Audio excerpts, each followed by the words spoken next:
What's going on, you guys? Chris Rockwell here. It is Tuesday, and it's May, I think it's 11th. May 11th? Anyway, I am taking a walk. Some of you who grew up with me know where I'm walking. I ran into a guy that I went to high school with. I hadn't seen, I'm not kidding, I have not seen this guy since high school. And ran it, hey, Chris, what's going on? I was like, what? It was cool. So I don't know, man. It's just cool kind of being back where I grew up and running into people that I run into sometimes, because I don't go downtown a lot, but I hang around the hills and I run into people that are like me, that like to hang out in the hills and just get outside and not be inside. So anyway, it's always great seeing the people I grew up with and that I enjoyed being around when I was around them. So I posted the cover of Civil Bullets today on my personal story feed, and just kind of as just little teasers and little updates on kind of like it's coming.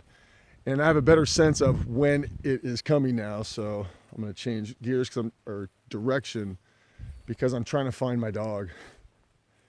He takes off, man. And it's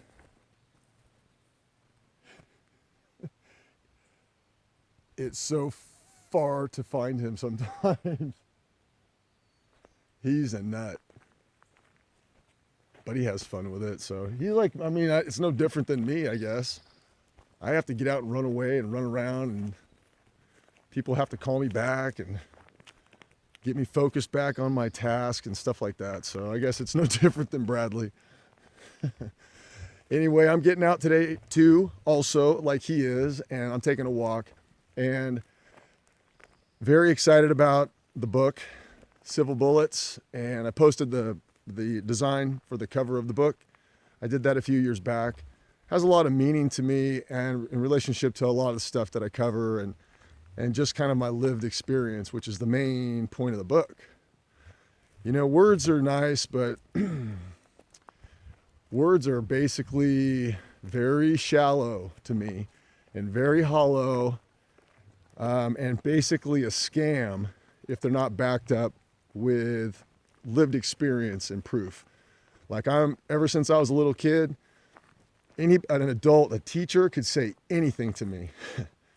And I had, because of the way I was raised I had a lot of love, and so I had a lot of confidence as a little kid. So I was able to go like, why? And sometimes maybe it wasn't, maybe sometimes it was annoying, to like certain teachers, but, sometimes, they deserve to be asked why. And so this book is, it's kind of my lived experience, and it really is, it's I have philosophies at this point in my life, and principles, and kind of a formula and a strategy for living now, for successful living. But it really starts and stops for me, always has, with leadership. Very few people are leaders, and very few people out of that group, very, very few of those are what I would consider great leaders. And the greatest challenge with all of that is the person in the mirror with ego and pride and all that bad shit. And so, I was very fortunate to be raised by people who were very aware of that and understood that, it's team above self. And I was always around mostly around people like that, until I got into, really competitive sports in college and then business. And it was like, whoa. I was around different people, man. All kinds of people, but it was just so intense. It was the most competitive platform, whether I'm talking sports or business or whatever. And so, the fangs come out, but no different than it does in, middle class America for for scraps of, what people think is a lot. So it's all relative. But what I saw is, and what I continue to see as an entrepreneur and as a leader trying to do things that are really focused on how I can serve my team and really truly team above self. That's how we roll with our businesses. And they're very complex businesses with, building, innovative green technology companies with the best people in the world and, changing the world literally, things like that. That requires attracting people versus kind of forcing people into boxes and doing stuff, forced into with money. To do great things, it requires more than that. And it requires a much, much more connected team with, connected with something greater than just getting paid to do a certain, task. Not a lot of people understand how to do that. So I'm very, very proud of what we've achieved. And what I'm excited about with my book is I'm able to now, kind of as full circle in my life, to be able to not just talk about leadership and what I consider to be great leadership for, starting in the home. And just like I talk about with myself, starting with, the young leader in my house, this young man who's 17 years old and, he's got amazing leadership skills already. And he has to choose how he wants to utilize those. But there are heavy responsibilities to great leadership. And most people don't understand that. And most kids certainly do not. And, especially with what they most are around today. So this book is really to help them understand that it's not a walk in the park. Excuse me. It's not a walk in the park. It's not, being able to be cool guy and pull your pants up, and, stick your chest out and all that shit. That's not being a leader. I see too much of it. Too much talk and too much just posturing and, especially when the kids are held captive, it's like, come on, man, that's not leadership. Unless there's actual teaching and growth happening and real coaching and real discipline and real structure and winning victories, and teaching kids how to win. So that's what my book also talks about. I won a lot growing up as a kid and as an adult. And then I took some brutal losses, man.